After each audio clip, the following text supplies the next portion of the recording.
창세기 말씀, 창세기 말씀, 마하나임의 하나님, 마하나임의 하나님이라는 제목을 가지고 하나님 말씀 증거하도록 하겠습니다.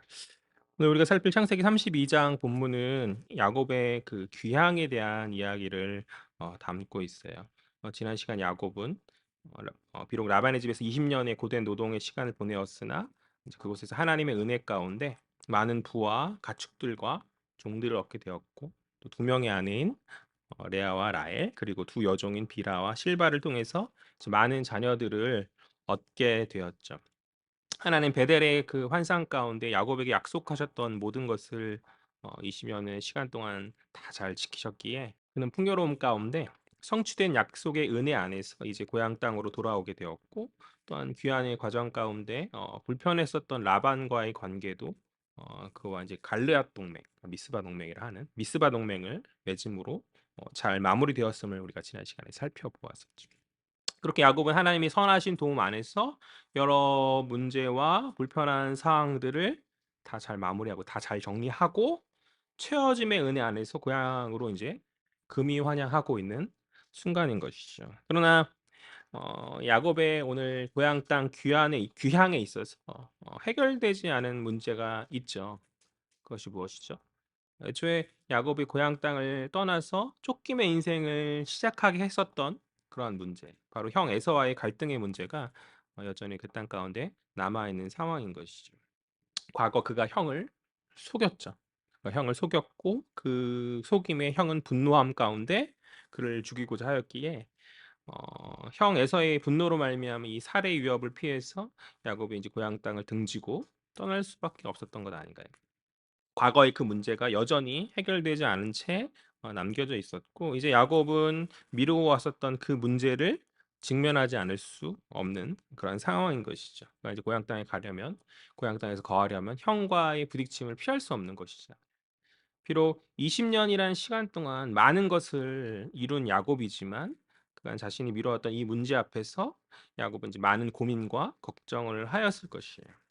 형 에서가 자신을 인정하고 용서하여 주지 않으면 이제 많은 어려움이 예상되어진 아니 단순히 어려움 정도가 아니라 형의 분노가 과거에 그때 자기가 도망쳤었던 그때와 같은 분노라면 자칫 야곱과 또 그가 이루어낸 많은 것들 그리고 그의 가족들이 화를 당할 수도 있는 그런 상황이죠. 뿐만 아니라 앞서 라반과 불가침 조약을 맺었잖아요. 그래서 이제 야곱에게 있어서 뒤가 없는 상황이죠.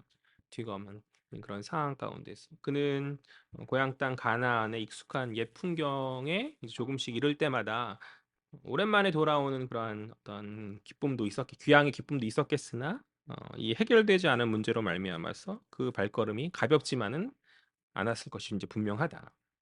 그는 그렇게 자신의 무거운 발걸음을 한 걸음 한 걸음 내딛으면서 이제 자신의 고향 땅 가나안을 향해 가고 있는 것이죠. 그런데 그러한 무거운 발걸음을 걷고 있는 야곱에게 그의 마음을 아시는 하나님께서 오늘 역사하여 주시는 것이죠. 그에게 임재하여 주시는 것이죠. 우리 1절과 2절 말씀 볼까요?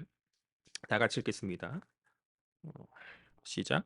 야곱이 길을 가는데 하나님의 사자들이 그를 만난지라. 야곱이 그들을 볼 때에 이르기를 이는 하나님의 군대라 하고 그 땅 이름을 마하나임이라 하였더라.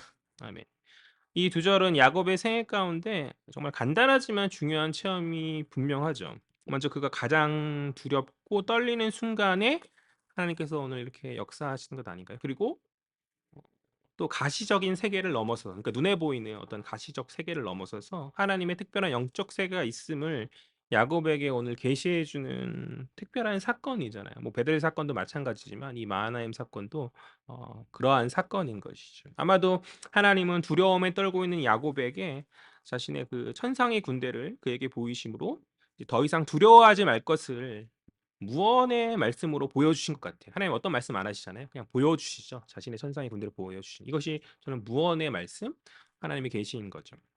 과거 베델 가운데 만난 그 언약의 하나님, 야곱과 약속함 가운데 그 언약을 신실하게 지키셨던 하나님이 하란 땅에 있을 때도 신실하였지만 지금 고향 땅 가나안에 귀환하는 여정 가운데서도 그에게 여전히 신실하실 것이고 그를 지키실 것이다라고 하나님 무언의 말씀으로 자신의 천상의 군대를 보이시며 그렇게 야곱에게 말씀하여 주고 계신 것이죠. 그러나 그 약속의 수혜자가 된 야곱은 지난 20년의 시간 동안 하나님의 인도하심과 도우심을 많이 경험하였지만 오늘 조금 바뀌어진 장소적 상황 안에서 또 마찬가지 조금 바뀌어진 갈등의 대상이 되는 그 사람의 변화 앞에서 과거엔 이제 라반이었다면 다시 오늘 에서로 바뀐 것이잖아요. 그런 변화 가운데 그 약속에 대한 믿음이 흔들렸고 하나님은 신실하나 그는 믿음 안에서 신실하지 못한 채 오늘 불안하였었던 것 같아요. 그러나 하나님은 그렇지 않았다. 하란 땅에서도 마찬가지로 가나안 땅에서도 신실함 가운데 에서로 말미암아 불안과 어떤 번민으로 무겁게 발걸음을 떼는 야곱에게 자신의 천상의 군대를 보이시면서 더 이상 두려워하지 말아야 될 분명한 이유를 보이시면서 어, 굳이 말씀하지 않으시나 너를 지키겠다. 하나님 그렇게 이 군세를 보이심이 하나님의 허세는 아닐 거잖아요. 이 군세를 통하여서 너를 지키고 보호하겠다는 하나님의 특별한 선언인 것이죠. 오늘 본문의 2절에서 이런 하나님의 천상의 군대, 하나님의 군대를 목도한 야곱이 그 땅을 무어라 부르죠. 그는 그곳을 마하나임이다라고 부르고 있어요. 마하나임이란 두 개의 천막 혹은 이제 두 개의 어떤 진영, 두 개의 그룹 그렇게 해석하면 될 그렇게 이제 그러한 뜻인데 두 개의 천막, 두 개의 진영이라는 그런 뜻인데 왜 야곱이 하나님의 그 천상의 군대를 바라본 가운데 그 땅의 이름을 그곳의 이름을 마하나임이라고 이름을 지었는가? 마하나임이다. 이곳이 하나님의 임하신 마하나임이다. 본문 자체가 이것에 대해서 다른 어떤 기타 정보들을 담고 있지 않기 때문에 무엇이 이것이 무엇라 이제 이것이 정답이다라고 말하기는 좀 어렵지만 아마도 자신의 야곱 자신이 소유한 하나의 진영과 또 하나님 천사의 사자들이 머물고 있는 또 다른 진영, 이 두 진영을 야곱이 바라본 가운데 야곱이 그 땅을 이렇게 그렇게 정의한 것이 아닌가, 그렇게 이름한 것이 아닌가 저는 그렇게 생각하거든요. 분명 야곱의 남은 인생 안에서 자신이 앞으로 이끌 하나의 진영이 지금 소유하고 있는 이 하나의 진영이 있을 터인데 그러나 그 진영과 더불어서 야곱의 주위에서 야곱의 진영을 야곱이 소유하고 있는 그 하나의 진영을 지키시고 보호하시는 또 다른 진영이 있다. 바로 하나님의 진영이 있음을 야곱이 깨달은 거죠. 오늘 마하나임 가운데서 깨달은 것이죠. 즉 마하나임 두 진영이라는 야곱의 고백은 하나님이 나 인생 가운데 함께 하심에 대한 함께 하실 것에 대한 확신의 그런 고백이 아닌가 저는 그렇게 해석해요. 이것을 우리에게 적용할 때 우리는 이 땅의 것을 바라보고 매어 살기에 예상되어지는 어떤 세상의 문제와 갈등의 상황 앞에서 때로 두려움에 심히 떤다는 것이죠. 답답하고 떠는 그런 모습이 있다라는 것이죠. 그러나 보이지 않지만 믿음으로 보아야 하는 영적인 세계가 있음을 신자는 깨달아야 하는 줄 믿습니다. 믿음으로 살아가는 자들인 것이죠. 신자는 하나님 우리 인생 안에서 우리를 지키시기 위하여서 천상의 군대를 보내시고 나를 지키시고 보호하여 주시는 분이신 줄 믿습니다. 아멘. 여러분 신뢰하십니까? 나의 인생 여정을 내가 때로 홀로 걷는 듯한 그런 마음이 들 때 외롭고 그럴 때가 있단 말이죠. 그러나 나의 장막을 지키시고 보호하시는 하나님의 분명한 또 다른 장막이 또 다른 진영이 있고 그렇게 하나님 나와 함께 하신다. 한 주간 어떤 예배 안에서 기도함 가운데 나를 지키시고 한 주간 동안 지키시고 보호하셨던 인도하셨던 하나님에 대한 감사를 우리가 기도 가운데 고백하지 않습니까? 그냥 그 기도가 어떠한 기도의 분량을 채우기 위한 그런 말의 체험이 아니잖아요. 그것은 우리의 정말 진실한 믿음의 고백 아닌가요?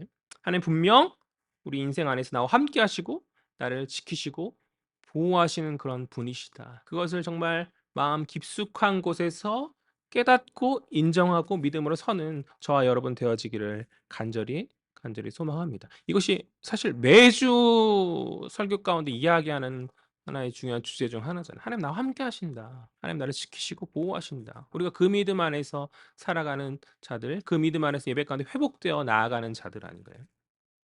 오늘 야곱이 깨달은 이 마하나임의 하나님, 함께 하신 그 하나님의 은혜를 인생의 모든 삶의 여정 가운데 깨닫는 믿음의 자녀들 되었으면 좋겠어요. 때로 잊어버리거든요. 세파 앞에서 잊어버리고 휘둘리고 주일날 잘 들었던 그 말씀이 그 믿음이 한 주간의 삶 안에서 떨어뜨려 버리는 깨져 버리는 그런 순간들이 참 많이 있는데 보이지 않는 세계가 있음을 깨닫고 그 보이지 않는 지키심과 신자에게 기이한 도우심이 있음을 우리가 깨닫고 온전히 믿음으로 설 수 있는 우리 할인 공동체 되어지기를 주의 이름으로 간절히 소망합니다.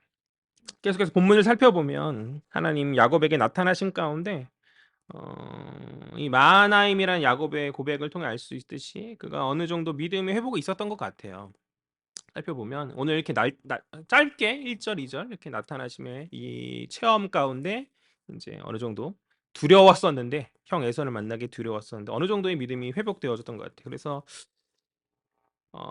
그런 회복 가운데 인제 하나님의 군대의 그런 위험의 모습 하나님의 군대의 그 위험의 모습은 이제 불안한 그의 마음에 분명 어떤 담대함과 회복을 주었을 것이고 그런 회복 가운데 인제 어 야곱은 에서에게 사자를 보내서 그가 피하려고 했었던 그 위험에 직면하려고 하는 것이죠. 그러나 확신을 줄 만한 이 하나님의 특별한 이 오늘 무언 그 마하나임의 사건에도 불구하고 야곱의 연약함은 또다시 그를 고민하게 만들고 그를 다시 두렵게 만들죠. 한 걸음 믿음의 진보를 나아갔었는데 상황의 변화에 다시 한번 뒷걸음을 치는 그 모습이 오늘 본문의 야곱의 모습이 아닌가. 그것이 이제 3 절, 4 절, 5절 살펴보죠. 3절 다 같이 읽겠습니다. 시작.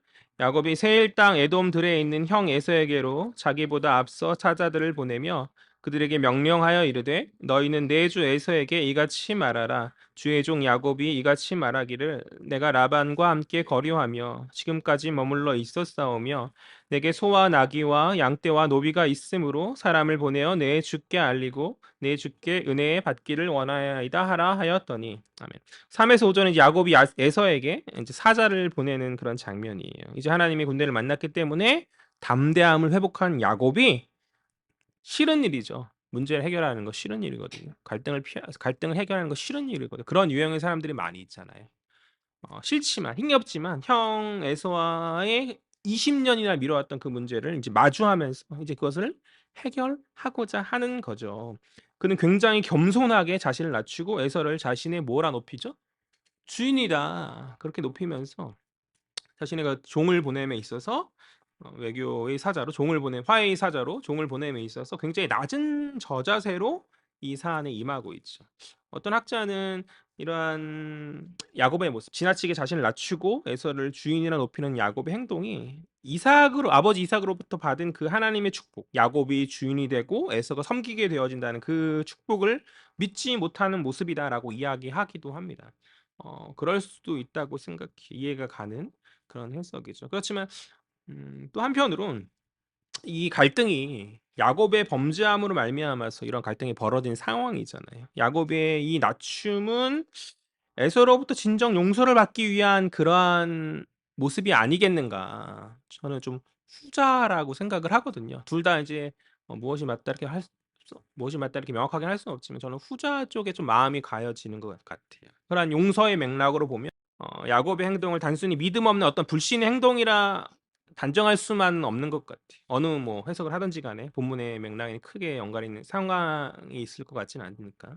아무튼 이런 선안을 정리하고 그러나 이후에 행하는 야곱의 행동만큼은 분명 문제가 있는 행동이죠. 야곱은 두 가지 문제적 행동을 한다고 저는 이렇게 정리하는데요. 우리 6 절, 7 절, 8절 말씀 보도록 하겠습니다. 시작. 사자들이 야곱에게로 돌아와 이르되 우리가 주인이 형 에서에게 이른즉 그가 400명을 거느리고 주인을 만나려고 오더이다. 야곱이 심히 두렵고 답답하여 자기와 함께한 동행자와 양과 소와 낙타를 두 떼로 나누고 이르되 에서가 와서 한 떼를 치면 남은 한 떼는 피하리라 하고 아멘. 야곱의 문제적 행동 첫 번째는 다시 발현되는 그의 두려움이죠. 다시 발현되는 그의 두려움.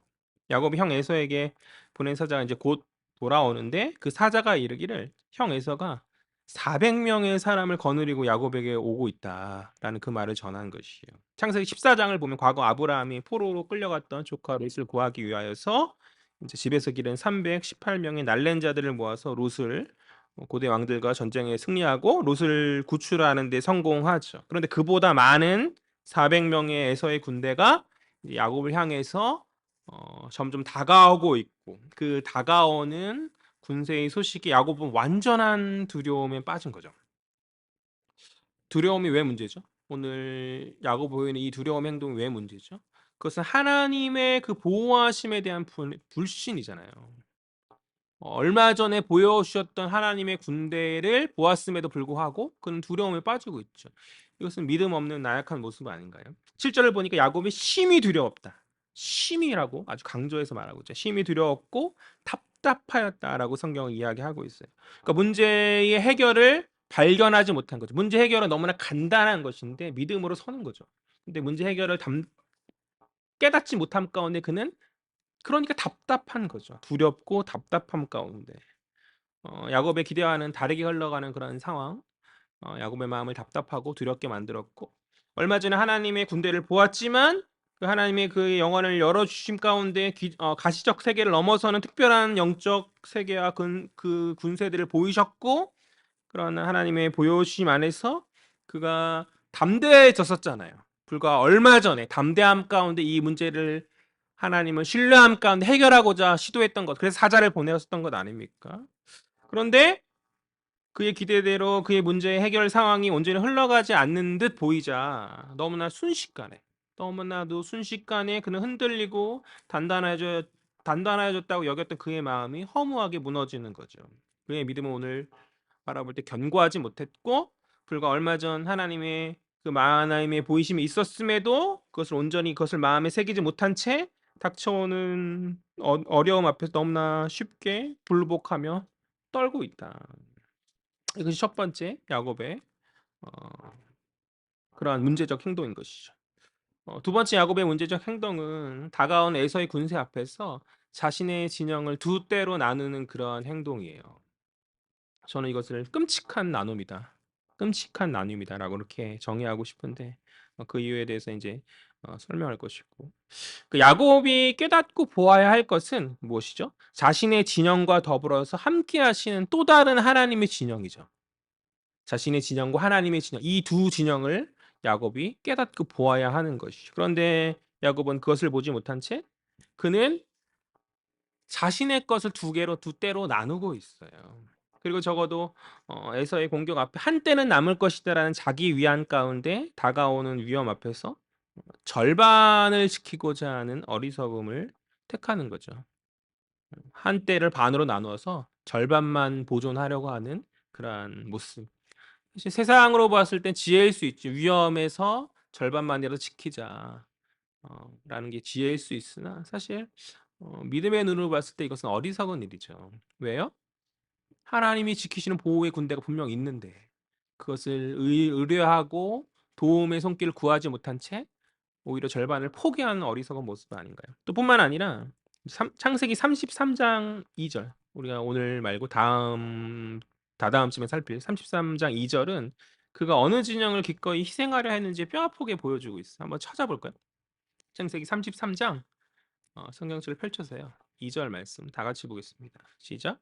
여종들과 그들의 자식들은 앞에 두고 레아와 그의 자식들은 다음에 두고 라헬과 요셉은 뒤에 두고 33장에서 야곱은 자신의 자식들을 자신이 생각했던 야곱이 스스로가 생각했던 차등에 따라서 세 수로 나누고 있죠. 하나는 여종의 자녀들이고 다른 하나는 레아의 자녀들이고 그리고 마지막으로 아직 베냐민이 태어나지 않았으니까 라헬의 자녀 요셉 이렇게 세 수로 구분해서 나누고 있어요. 야곱이 희생하려 했던 한 진영 가운데 분명 여종의 자녀들은 아마 포함되었을 것 같아요. 그렇죠? 두 진영의 한쪽은 앞장서고 있는 한쪽은 아마 여종의 자녀들이 있었을 것이다. 레아의 자녀들은 잘 모르겠어요. 성경이 구체적으로 정확히 말하지는 않으나 그러나 성경의 큰 맥락 가운데 야곱의 형제들이 굉장히 요셉을 많이 시기하거든요. 그를 죽이기까지 시기하는 그런 모습이 아마도 레아의 자녀들 역시 앞쪽 진영에 있었지 않았겠는가. 그러나 어쨌든 분명한 것은 요셉만큼은 야곱이 피하고자 했던 또 다른 진영이 있음이 분명하겠죠. 야곱이 이 나눔에 있어서 누군가 한쪽을 희생하려 했을 때 요셉만큼은 아마 분명하게 그렇게 보호하려고 하였었던 것 같아요. 끔찍한 나눔이죠. 이러한 표현이 얼마나 끔찍한 방식이죠. 이러한 희생 요구는 분명 강요된 희생의 요구잖아요. 야곱의 어리석음인 것이죠. 베델의 만남 이후 20년의 시간 동안 하나님의 보호하심과 은혜의 시간들을 경험했습니다. 제가 이 멘트를 계속하고 있어요. 20년이라는 시간 동안. 그러니까 나름 신앙인 사람으로 충분히 세워지기에 부족함 없는 그런 시간이잖아요. 그런데 그는 신자로서 문제 해결의 그 방식을 택함 안에서 믿음의 방식을 택하지 못하고 그것을 깨닫지 못한 채 오늘 그는 자신의 소유를 둘로 나누고 그가 스스로 유사마하나임을 이룬다. 유사마하나임의 진영을 이룬다. 저는 그렇게 정의하고 싶거든요. 두 개를 나눔이 두 개를 나눔 가운데 작은 마하나임, 유사마하나임을 나누고 자기의 어떤 삶의 어떤 지킴을 보존하려고 하는 것이죠. 그러나 그 안에 하나님은 없죠.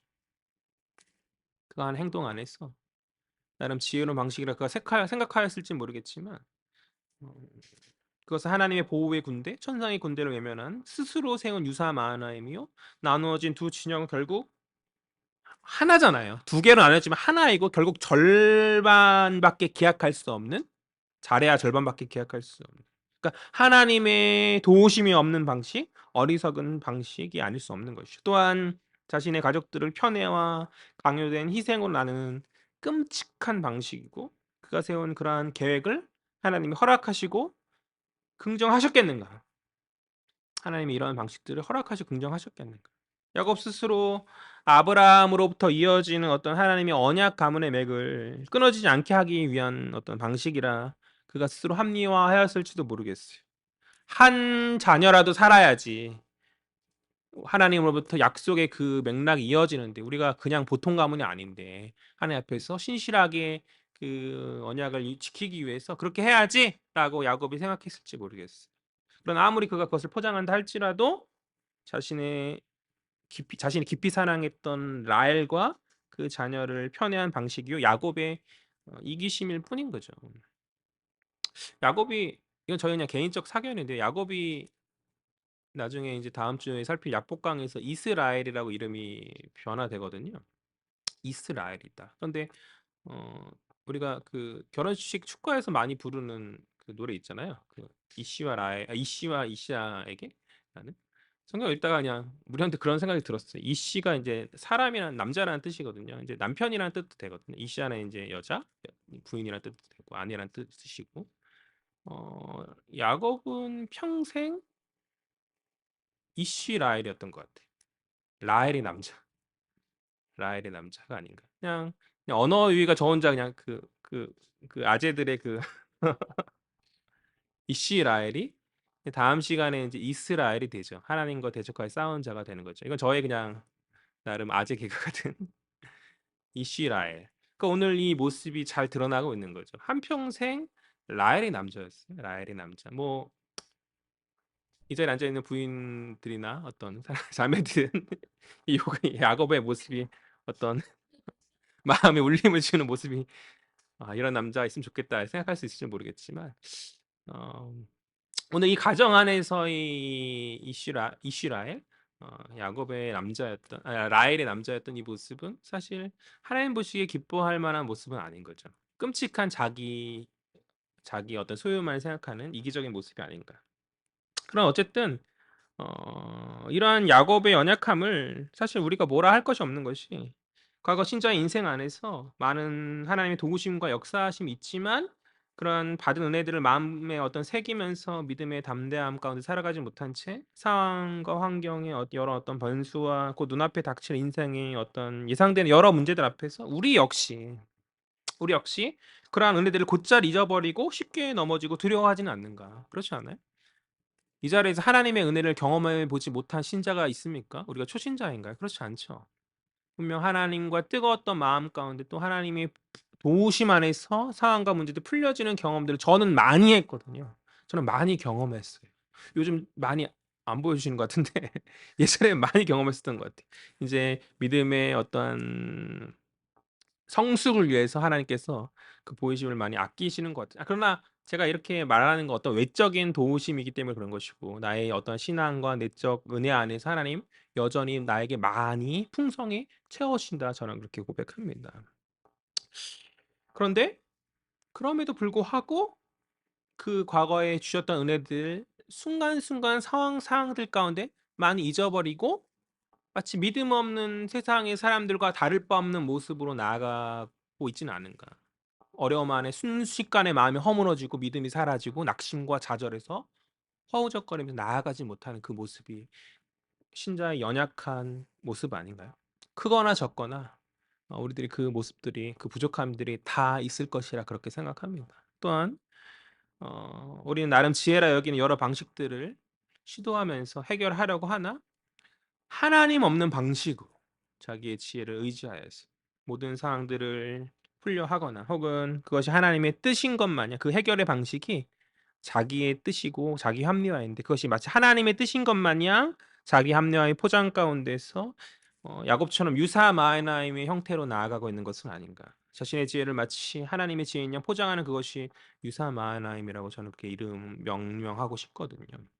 신자들 가운데 그런 모습이 얼마나 많이 있습니까? 세속적 모습들을 어떤 신앙의 관용으로 포장하고 그런 타협들을 관용으로 포장하여 합리화하거나 또 공동체 안에서 나의 이익에 부합하는 그것을 하나님 뜻이라 말하고 반대하는 그것을 그건 하나님 뜻이 아니야라고 말하는 그런 어떤 함부로 그렇게 주장하는 그런 모습들.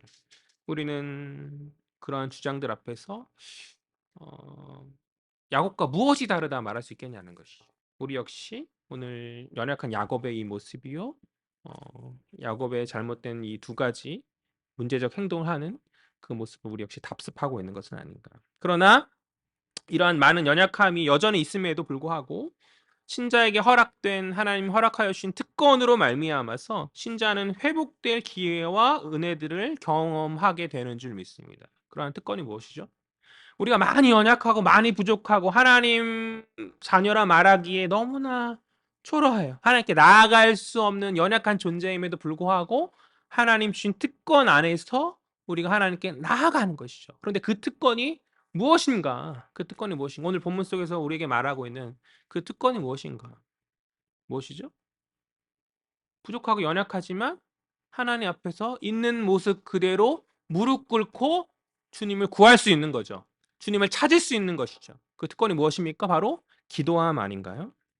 신자의 기도. 우리 9절부터 12절까지 창세기에서 유일하게 길게 기록된 그런 기도거든요. 이제 다 왔어요. 한번 읽어보죠. 9절부터 12절까지 다 같이 읽겠습니다. 시작.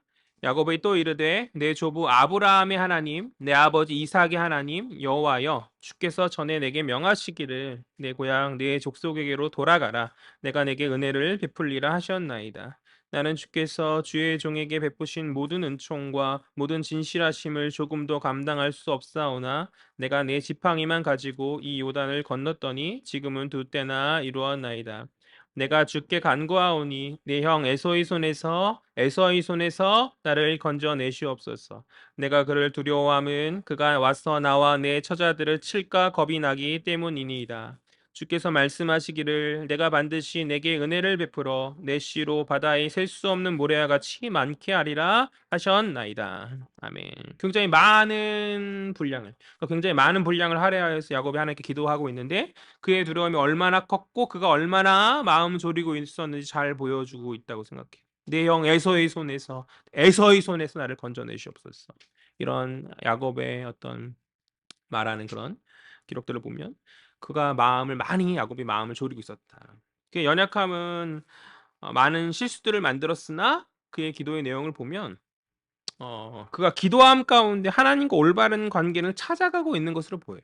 그러니까 많은 실수의 모습들 앞에서 보였지만 기도함 가운데에서 그 기도가 어 올바른 기도, 온전한 기도이거든요. 아마 그렇게 변화되어진 것 같아요. 그러니까 신자가 기도할 때 처음은 자신의 어떤 요구와 원하는 욕구들을 구하죠. "하나님 이것 해 주세요. 도와주세요." 막 이렇게 기도하거든요. 그런데 오랜 시간 어떤 그 문제를 가지고 기도함 가운데 내 기도가 변하게 되어지는 것을 경험하게 되어진 것. 이상하게 하나님 앞에서 기도하다 보면은 내 기도가 변화해서 처음 욕심과 욕구를 구하였던 기도의 제목들이 바뀌고 하나님 원하시고 뜻하시는 기도로 변화되는 것을 경험하거든요.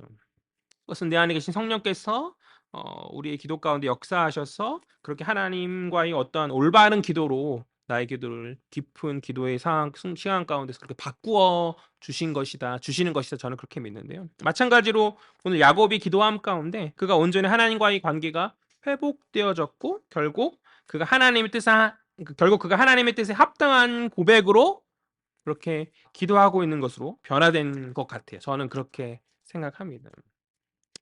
어, 처음에 어떤 실수와 어떤 자기 이기심을 채우는 그런 행동들을 선택들을 하잖아요, 야곱이. 그런데 결국 하나님 앞에서 무릎 꿇고 기도함 가운데 야곱이 올바르게 하나님의 방식들을 찾아가고 있다. 저는 그렇게 해석해요. 야곱의 이 긴 기도 안에서 야곱이 고백하는 핵심의 내용이 뭐죠? 자신은 무력한 자라는 거예요. 자신은 무력한 자이고 그러한 연약한 자신을 여지껏 하나님께서 인도하셨다라는 그 사실의 고백이죠. 그가 자신의 무력함을 인식한 가운데 그러니까 자신의 그 형 에서로부터의 자신을 구할 것은 다른 것이 아니라 오직 하나님이심을 깨닫고 그는 이제 하나님께 매달리고 있다. 이것이 야곱의 긴 기도의 내용의 핵심이거든요. 하나님 도와주십시오. 나를 구원하여 주십시오. 나를 대적의 손에서 건져 주십시오라고 하나님을 매달리면서 나아가는 그 간절함의 기도를 야곱이 드리고 있는 것이죠. 기도는 신자의 특권이죠. 모든 연약한 상황 가운데 그러나 그러한 연약한 신자들의 모습을 하나님 있는 그대로 받으시고 그의 기도를 들으시며 응답하여 주시는 분이신 줄 믿습니다. 실수하고 부족하고 연약한 모습을 있는 그대로 받아주신다는 것이 오늘 야곱의 모습은 불신의 모습이고 하나님 믿음에 대한 불신의 모습이고 또 부도덕한 모습이죠. 자신의 자녀들을 차등으로 나누고 편애함 가운데 자기가 살리고 싶은 자를만을 살리려 하는 그런 어떤 부도덕의 모습이었지만 그러나 하나님 그의 이러한 실수와 연약함의 행태들에도 불구하고 그의 기도를 외면치 않으시고 그의 탄식과 신음소리를 들으시는 것이죠. 마찬가지로 우리 연약함과 부족함이 많이 있음에도 불구하고 하나님 동일하게 우리의 기도를 들으시고 응답하여 주시는 분이신 줄 믿습니다. 하나님 내가 너무 부족하고 내가 지은 죄가 너무 많아서 하나님 앞에 기도조차 할 수 없는 아주 가증한 겸손함을 저는 가증한 겸손함이라 이름 붙이고 싶어요. 가증한 겸손함을 드리는 신자가 때로 있는 것 같아요. 이거 얼마나 어리석은 소리입니까?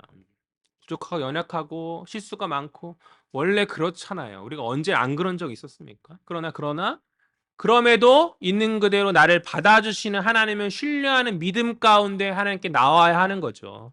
그러한 기도조차 외치지 않는다면 자신의 어떠한 그 모습을 바라본 가운데 하나님께 나아가는 그런 기도조차 보이지 않는다는 것은 더 큰 교만이요 하나님 기뻐하지 않으시는 어리석은 행동인 것이죠.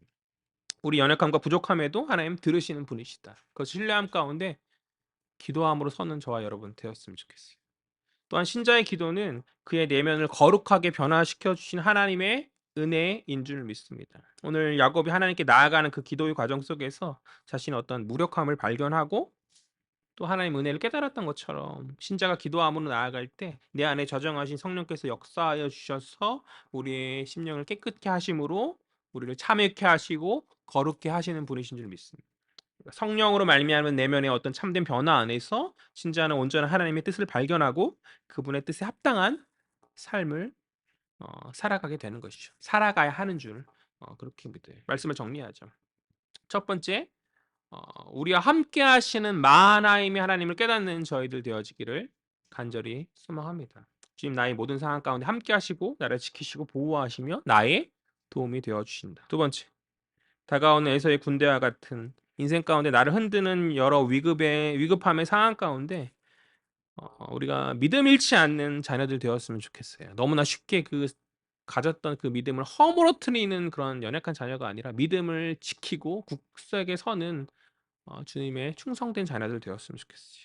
그 믿음의 방식을 선택할 수 있는 인간적 지혜와 그런 모습이 아니라 하나님 기뻐하시 그 믿음의 방식을 선택할 수 있는 믿음의 자녀들이 되었으면 좋겠습니다. 마지막 세 번째, 신자의 특권인 기도의 자리를 회복하자.